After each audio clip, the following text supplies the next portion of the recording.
السلام علیکم ورحمۃ اللہ وبرکاتہ۔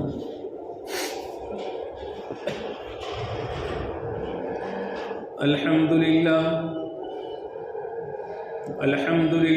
وکفی وسلام علی عباده الذین اصطفى اما بعد فاعوذ باللہ من الشیطان الرجیم بسم اللہ الرحمن الرحیم۔ إن عدة الشهور عند الله 12 شهرا في كتاب الله يوم خلق السماوات والأرض منها 4 حرم ذلك الدين القيم فلا تظلموا فيهن أنفسكم صدق اللہ مولانا العلی العظیم۔ وعن انس رضی اللہ عنہ كان النبي صلی اللہ علیہ وسلم اذا دخل رجب قال اللهم بارك لنا في رجب وشعبان وبلغنا رمضان او كما قال عليه الصلاة والسلام۔ اللهم صل على سيدنا محمد وعلى آل سيدنا محمد وأصحابه وأزواجه وبارك وسلم۔ محترم بزرگوں اور دوستو، رجب المرجب کا مہینہ شروع ہو چکا ہے اور جو اسلامی مہینے ہیں ان میں یہ 7واں مہینہ ہے۔ رجب کو رجب اس وجہ سے کہتے ہیں کیونکہ یہ ترجیب سے بنا ہے اور اس کا معنی آتے ہیں حرمت والا، عظمت والا۔ یہ مہینہ چونکہ حرمت والا مہینہ ہے اور دین اسلام یعنی رسول اللہ صلی اللہ علیہ وسلم کی بعثت سے پہلے بھی عربوں میں اس مہینے کی بڑی قدر و قیمت تھی اور اس مہینے کو بہت عظمت والا مہینہ سمجھتے تھے۔ قرآن کریم میں بھی جو 12 مہینوں کی ترتیب اللہ کے پاس ہے اس کو ذکر کرتے ہوئے فرمایا گیا منہا 4 حرم، کہ ان 12 مہینوں میں 4 مہینے حرمت والے ہیں، عظمت والے ہیں، اور اللہ کے نزدیک ان 4 مہینوں کا مرتبہ بہت بڑا ہے۔ ان 4 مہینوں میں سے ایک مہینہ تو یہی رجب کا مہینہ ہے، اور جو 3 مہینے ہیں تو وہ ایک ساتھ آتے ہیں، ذوالقعدہ، ذوالحجہ اور محرم الحرام۔ اس طرح سے یہ 4 مہینے بڑے حرمت والے مہینے ہیں۔ جب رجب المرجب کا مہینہ شروع ہوتا ہے یا شروع ہونے والا ہوتا ہے یا شروع ہو چکا ہوتا ہے تو عام طور پر ذہنوں میں یہ بات آتی ہے کہ اس مہینے کی کیا فضیلت ہے، اس مہینے میں کام کون کون سے کرنے چاہیے اور کون کون سے نہیں کرنے چاہیے۔ جب اس مہینے کی فضیلت اور بزرگی کی بات آئے تو سب سے پہلی فضیلت اور بزرگی اس مہینے کی یہی ہے کہ قرآن کریم کی روشنی میں اور احادیث صحیحہ کی روشنی میں یہ جو مہینہ ہے رجب کا مہینہ، یہ رجب کا مہینہ حرمت والا، عظمت والا اور اللہ کے نزدیک بڑا بابرکت مہینہ ہے۔ اور اس مہینے میں کیا کرنا چاہیے؟ تو جو دوسرے 3 حرمت والے مہینوں کے بارے میں بتلایا گیا اور اس کے بارے میں بتلایا گیا تو قرآن کریم میں یہی بتلایا گیا کہ لا تظلموا فیہن انفسکم، کہ تم ان مہینوں میں اپنی جانوں پر ظلم مت کرو۔ اور اس کی حرمت کا، اس کی برکت کا تقاضا یہی ہے۔ مفسرین فرماتے ہیں کہ ان 4 مہینوں میں نیکیوں کا اجر و ثواب بڑھ جاتا ہے اور گناہوں کا وبال بھی بڑھ جاتا ہے۔ یعنی کہ یہ 4 حرمت والے مہینے ایسے ہیں کہ جب یہ مہینے ہمیں نصیب ہو تو اس وقت میں ہمارے اندر فکر مندی زیادہ ہونی چاہیے دوسرے مہینوں کے مقابلے میں، اور دوسرے مہینوں کے مقابلے میں غفلت سے دوری زیادہ ہونی چاہیے۔ ایسا نہ ہو کہ جس طرح سے عام دنوں میں غفلت چل رہی ہے، جیسے عام مہینوں میں ہم نیکیوں سے دور اور گناہوں سے قریب ہیں، تو ایسے ہی ان 4 مہینوں میں نہیں ہونا چاہیے۔ ان 4 مہینوں میں دوسرے مہینوں کے مقابلے میں زیادہ نیکیاں کرنی چاہیے۔ ان 4 مہینوں میں دوسرے مہینوں کے مقابلے میں زیادہ گناہوں سے بچنے کا اہتمام کرنا چاہیے، کیونکہ یہ مہینہ رجب کا، ذوالقعدہ کا، ذوالحجہ کا اور محرم کا، یہ 4 مہینے حرمت والے مہینے ہیں، اور یہ ہمیں اللہ تعالیٰ نے اپنے فضل اور کرم سے رجب کا مہینہ عنایت فرمایا ہے۔ تو اس مہینے کا حق ہم پر یہ ہے کہ یہ مہینہ جب آ جائے تو اس وقت میں بہت زیادہ اہتمام ہمارا اس بات کا ہو کہ ہم اس میں جتنی زیادہ سے زیادہ نیکیاں کر سکتے ہیں کریں، اور جتنے زیادہ گناہوں سے بچنے کا اہتمام کر سکتے ہیں اتنا اہتمام کریں۔ یہ اس مہینے کا پہلا حق اور اس مہینے کی پہلی فضیلت ہے، اور قرآن کریم سے اور احادیث مبارکہ سے صحیح احادیث سے ثابت ہے۔ یہ مہینہ اور دوسرے 3 حرمت والے مہینے ایسے باعظمت مہینے ہیں کہ اس کو ذالک الدین القیم فرمایا گیا ہے کہ ملت ابراہیمی سے جو چیزیں محفوظ چلی آ رہی تھی حرمت کے لحاظ سے، تو وہ یہی 4 مہینے ہیں جو عربوں میں بھی اس کی حرمت تھی۔ اسلام لانے سے پہلے مشرکین عرب بھی ان مہینوں کا احترام کیا کرتے تھے، اور دین اسلام کے آنے کے بعد اب ان کی حرمت کو بحال رکھا گیا ہے، تو ان کا خصوصی اہتمام ہونا چاہیے۔ کسی بھی عبادت میں، کسی بھی نیکی میں 2 شکلیں ہوتی ہیں اس کے اجر و ثواب کے بڑھنے کی۔ ایک ہوتی ہے کہ کبھی جگہ کی وجہ سے کسی نیکی میں اجر و ثواب بڑھ جاتا ہے اور اس کی غیر معمولی فضیلت ہو جاتی ہے۔ جیسے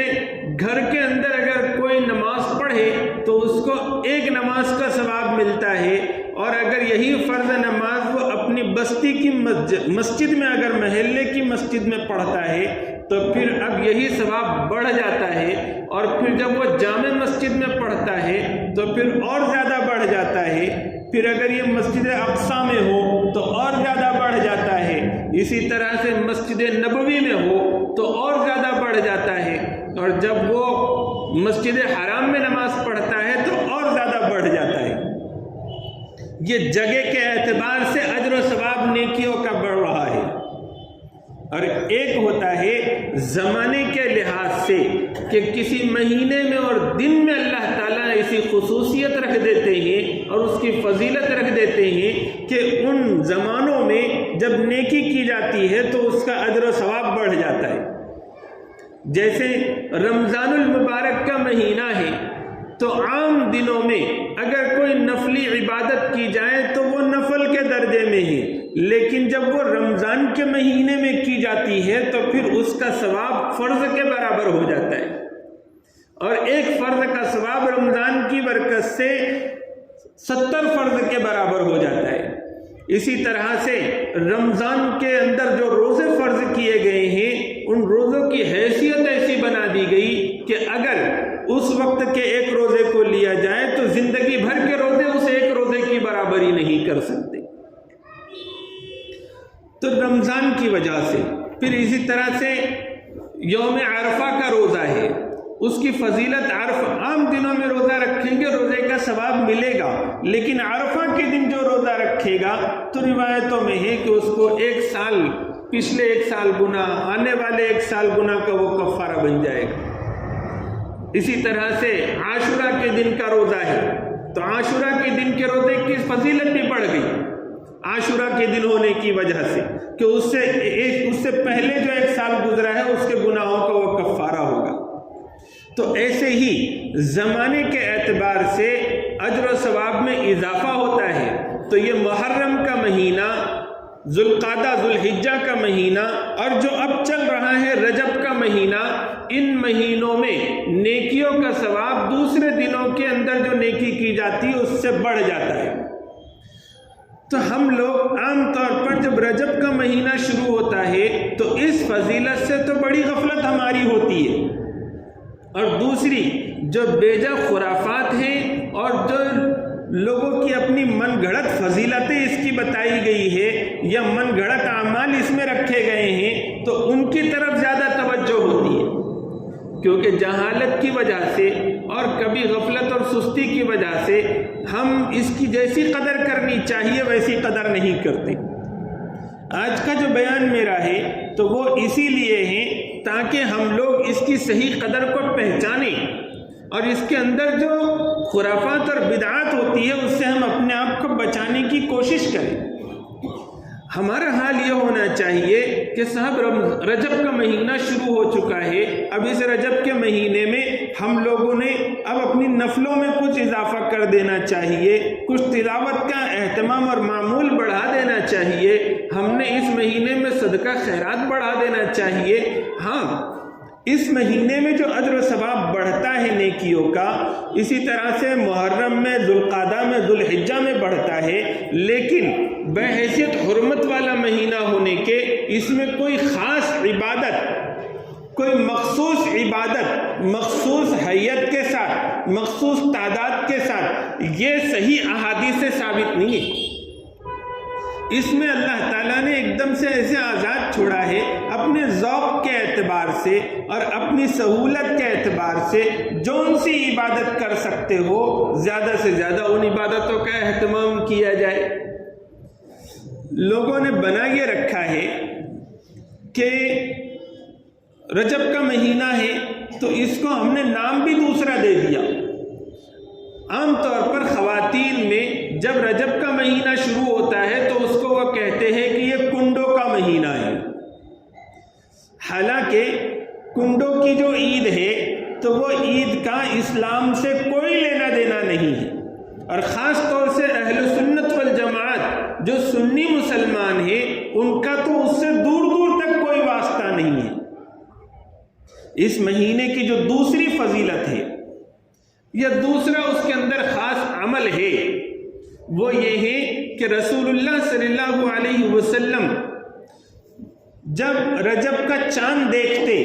اور رجب کا مہینہ شروع ہوتا تو آپ ایک دعا فرماتے، اللہم بارک لنا فی رجب و شعبان وبلغنا رمضان، اے ہمارے پروردگار ہمیں رجب اور شعبان میں برکت عطا فرمائیے اور ہمیں رمضان تک پہنچا دیجیے۔ یہ روایت اگرچہ کہ سندی اعتبار سے اس میں کلام ہے، لیکن مضمون کے اعتبار سے اور معنی اور مفہوم کے اعتبار سے یہ بالکل صحیح ہے، اور سلف صالحین سے اس پر عمل چلا آ رہا ہے۔ ہونا یہ چاہیے کہ حضور صلی اللہ علیہ وسلم کی اتباع میں ہم یہ دعا کا اہتمام کریں۔ چاند تو گزر چکا، لیکن ابھی بھی اگر تصور میں ہو کہ رجب کا مہینہ ہمیں نصیب ہوا ہے اور ہم سے یہ سنت عمل یا مستحب عمل چھوٹ گیا ہے تو پھر ہم نے ابھی اس کا اہتمام کرتے ہوئے دعا کرنی چاہیے کہ اے ہمارے پروردگار، اے ہمارے اللہ، ہمیں رجب اور شعبان کے مہینے میں برکت عطا فرمائیے اور ہمیں رمضان تک پہنچا دیجیے۔ رجب اور شعبان کے مہینے میں کون سی برکت؟ تو محدثین نے لکھا ہے کہ رجب اور شعبان میں جو بھی ہم عمل کریں اس عمل کی برکتیں ہمیں عطا فرمائیے۔ رجب میں نیکیوں میں اضافہ ہوگا، گناہوں سے بچنے کا اہتمام ہوگا تو اس میں برکت دے دیجئے۔ شعبان کے مہینے کے جو مخصوص اعمال ہے وہ کریں گے تو پھر اس میں بھی برکت عطا فرما دیجئے۔ تو ہم نے جو نیک اعمال اور طاعت کرنی ہے رجب میں اور شعبان میں تو دعا مانگی جا رہی ہے کہ اللہ ہمارے لیے اس میں برکت ڈال دیجیے۔ وَبَلِّغْنَا رمضان، اور ہمیں رمضان تک پہنچا دیجئے. اس کا کیا مطلب؟ اس کا مطلب یہ ہے کہ اے اللہ، آپ ہمیں رمضان المبارک جیسے عظیم الشان، برکت والے، بخشش والے، مرادوں کو پوری کرنے والے مہینے کے قریب لے آئے ہیں. رجب کا مہینہ ختم ہوگا، شعبان کا مہینہ ختم ہوگا تو رمضان کا مہینہ شروع ہو جائے گا. تو اے اللہ کہیں ایسا نہ ہو کہ رمضان کا مہینہ ابھی ہمارے بالکل قریب ہو اور ہم دنیا سے رخصت ہو جائیں. تو دعا مانگی جا رہی ہے. حضور صلی اللہ علیہ وسلم دعا مانگ رہے ہیں. رسول اللہ صلی اللہ علیہ وسلم دنیا کی زندگی نہیں چاہتے، وہ آخرت کی زندگی چاہتے ہیں. آپ صلی اللہ علیہ وسلم موت سے نہیں گھبراتے. آپ صلی اللہ علیہ وسلم کے لیے موت تو اللہ سے ملاقات کا ذریعہ ہے، لیکن رسول اللہ صلی اللہ علیہ وسلم جیسی عظیم الشان شخصیت، آخرت کے فکر رکھنے والی شخصیت، اللہ سے بے حد بے انتہا محبت کرنے والی شخصیت، وہ دعا کر رہی ہے بلغنا رمضان. اے کریم مولا، ہمیں اتنی لمبی زندگی دے دیجئے کہ ہمیں رمضان کا مہینہ نصیب ہو جائے. اس سے دو باتیں معلوم ہوئی. ایک تو یہ بات معلوم ہوئی کہ ماہ رمضان المبارک ایسا بابرکت مہینہ ہے کہ اس مہینے کے حاصل کرنے کے لیے ہم نے زندگی مانگنی چاہیے اللہ سے کہ وہ مہینہ ہمیں نصیب ہو جائے. دوسری بات یہ معلوم ہوئی کہ رمضان المبارک کے آنے سے پہلے جب رجب کا مہینہ آئے اسی وقت سے ہم نے رمضان المبارک کی فکر کرنی چاہیے. اگر رجب ہی میں اگر فکر ہوگی، دعا کا اہتمام ہوگا، ہماری مصروفیتوں اور کاموں کے اندر رمضان المبارک کے آنے کے سلسلے میں تیاری ہوگی، تو پھر رمضان المبارک کا مہینہ بڑا خیر و برکت دے کر جائے گا. اس کے اندر اعمال میں ایک روشنی اور ایک چاشنی ہوگی، اور ماہ رمضان المبارک کے اعمال کرنا ہمارے لیے ذوق شوق کے ساتھ آسان ہوگا. ہم ذرا دیکھیں، ہوتا یہ ہے کہ ہم دنیاوی جھمیلوں میں اور دنیاوی کاموں میں اور اپنی مصروفیتوں میں ایسے لگے ہوئے ہوتے ہیں کہ بس رمضان المبارک کا چاند نظر آنے والا ہے تو اس کے گھنٹہ 2 گھنٹے پہلے، اور بہت زیادہ اہتمام کرنے والے ہو تو 1-2 دن پہلے ان کو احساس ہوتا ہے کہ رمضان کا مہینہ شروع ہونے والا ہے، اور تب حرکت میں آتے. ہمارے اسلاف کو دیکھو کہ بعض بزرگوں سے تو یہ منقول ہے کہ جب رمضان کا مہینہ گزر جاتا تو 5-6 مہینے وہ اس افسوس میں گزارتے کہ رمضان المبارک میں جو ہم نے نیکیاں کمانی چاہیے تھی وہ نہیں کما پائے. اور جب 5-6 مہینے باقی ہوتے ماہ رمضان المبارک کے شروع ہونے کو، تو جب سے دعا شروع کر دیتے کہ اللہ اتنی لمبی زندگی دے کہ ہمیں رمضان کا مہینہ نصیب ہو جائے. پھر اس کے بعد چاہے آپ ہمیں دنیا سے لے جائے تاکہ ہمارے نام اعمال میں رمضان کی عبادتوں کا سوغات ہو، ہم اللہ کے سامنے کچھ پیش کر سکیں. اور حضور صلی اللہ علیہ وسلم تو رجب کی پہلی تاریخ یعنی چاند دیکھتے ہی یہ دعا فرماتے تھے کہ ہمیں رمضان کا مہینہ نصیب فرما دیجیے. تو ہم لوگوں نے کتنا اہتمام کرنا چاہیے. ہم سے پہلے والے لوگ جب مہینوں پہلے سے ہی رمضان المبارک کا اہتمام کیا کرتے تھے تو پھر ان کے رمضان المبارک کے مہینے کی عبادتیں رمضان کی عبادتیں ہوا کرتی تھی، اور ایک عجیب اس کا رنگ ہوا کرتا تھا. اور پھر ان عبادتوں کے بعد جو عید ہوتی تھی وہ حقیقی معنوں میں عید ہوتی تھی کہ ان کی روحانیت بھی تر ہو جایا کرتی تھی، اور اللہ کی مدد اور نصرت بھی ایسی کہ ہر عید پر ان کو خوشیاں ملا کرتی تھی کہ اب مسلمانوں کے لیے دنیا میں یہ اچھے حالات بن گئے. اور جب سے ہم نے رمضان مبارک کی آمد سے پہلے رمضان کی تیاری اور رمضان کی فکر چھوڑ دی تو پھر رمضان کا مہینہ بھی ایک بوجھ جیسا ہوتا ہے. یہ کھانے پینے کی چیزیں ہم اس رمضان کے مہینے کو ایک نشان بنا چکے، اور پھر رمضان المبارک کا چاند ہوگا تو اتنا اہتمام نہیں کریں گے دیکھنے کا جتنا اہتمام کہ عید کے چاند کا کریں گے. ہاں اگر ایسا ہو کہ صاحب عبادتیں کی اور روحانیت بہت پروان چڑھ گئی، اس کے وجہ سے یہ جذبہ پیدا ہوا کہ اب چاند کو دیکھیں اور عید کی رحمتوں اور برکتوں کو لوٹیں، تو اس لیے اگر اتنا اہتمام ہوتا تو سمجھ میں بھی آتا. لیکن اکثر لوگوں کا یہ دیکھنے میں آیا ہے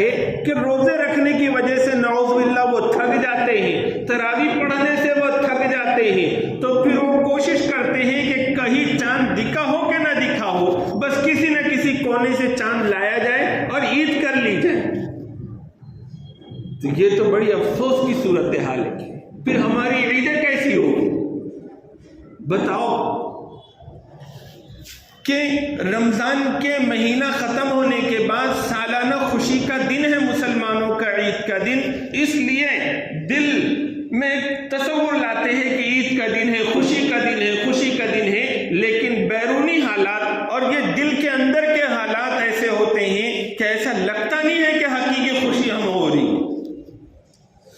رمضان المبارک کی آمد سے پہلے ماہ رمضان کی تیاری اور اس کی فکر ہمیں رجب کے مہینے ہی سے ہونی چاہیے۔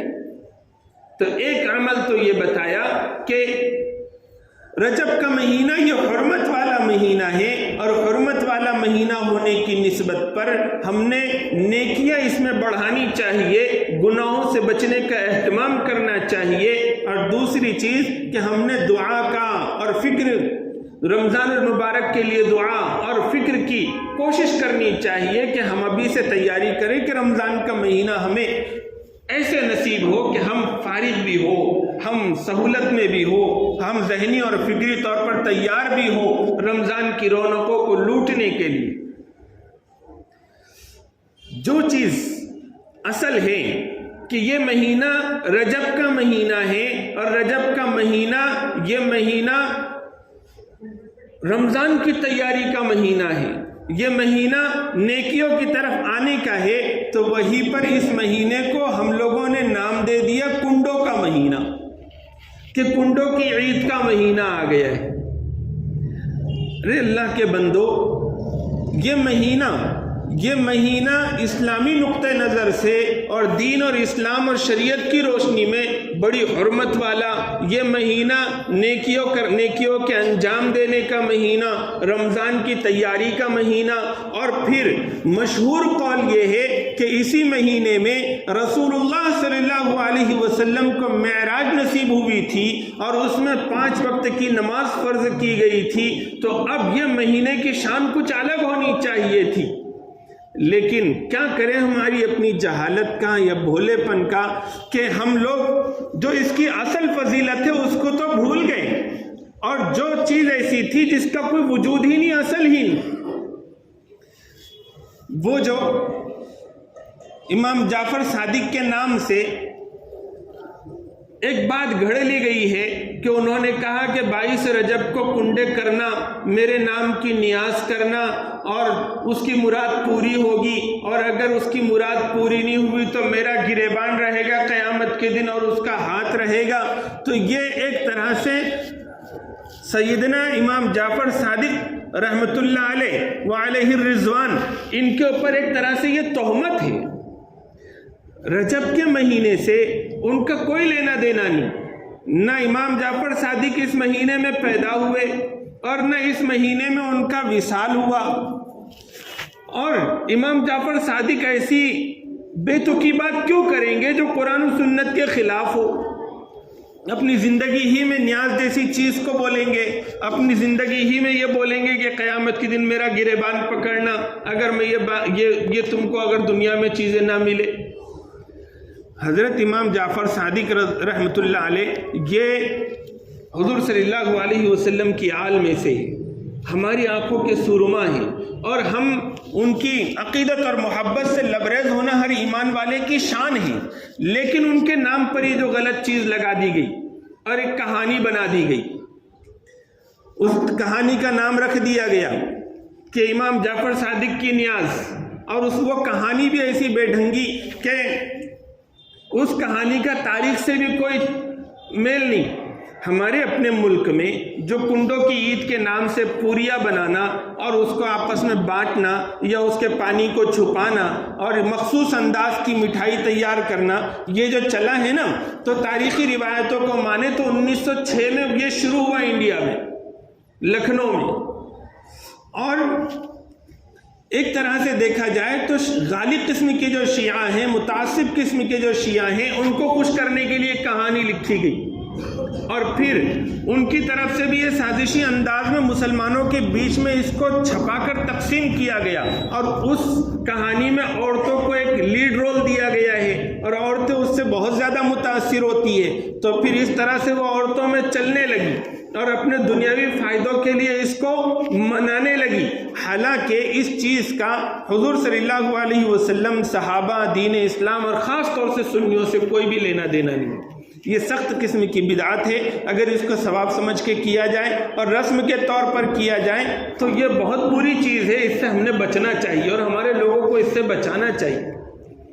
ہو یہ گیا ہے کہ جو بے اصل چیز تھی وہ ماہ رمضان کی پہچان بنا دی گئی، اور جو اصل چیز تھی اس کو بھول گئے ہم لوگ کہ رجب کا مہینہ ہمیں کیوں ملا تھا۔ 22 رجب کو حضرت سیدنا امیر معاویہ رضی اللہ تعالیٰ عنہ، جو ایک جلیل القدر صحابی ہے، حضور صلی اللہ علیہ وسلم کے اوپر جب وحی اترتی تو وہ وحی لکھا کرتے تھے، حضور نے ان کے لیے دعائیہ کلمات کہے ہیں، اور انہوں نے 50 سال تک سلطنت پر رہتے ہوئے مسلمانوں کی اور دین اسلام کی خدمت کی ہے۔ ان کے زمانے میں شیعوں پر بین اور پابندی لگی ہوئی تھی۔ 22 رجب کو ان کا انتقال ہوا تو ان کے انتقال کی خوشیاں وہ مناتے ہیں، جیسے حضرت عمر رضی اللہ تعالیٰ عنہ کو شہید کرنے والا جو فیروز نامی مجوسی تھا، تو اس کو وہ لوگ ہیرو بناتے ہیں اور اس کو بہت بڑا رتبہ دیتے ہیں، تو ایسے ہی 22 رجب کو وہ تہوار مناتے ہیں اور خوشیاں مناتے ہیں۔ لیکن چونکہ سنیوں کا غلبہ جہاں ہوتا ہے تو وہاں پر وہ کھل کر نہیں کر سکتے، تو پھر وہ مسلمانوں میں یہ چیز کنڈوں کی عید وغیرہ کے نام پر وہ اس طرح سے کرواتے ہیں۔ ہم نے سوچنا چاہیے کہ ہم لوگ نادانی میں کیا کر رہے ہیں۔ ہم ان کے نقش قدم پر چلتے ہوئے ایک جلیل القدر صحابی کے انتقال کے دن پر خوشیاں منا رہے ہیں۔ ہم نے اس سے بچنا چاہیے۔ اس مہینے میں کوئی مخصوص روزہ نہیں ہے، اس مہینے میں کوئی مخصوص نماز نہیں ہے، اس مہینے میں کوئی مخصوص قسم کا صدقہ نہیں ہے، اس مہینے میں مخصوص قسم کی کوئی نیاز نہیں ہے۔ البتہ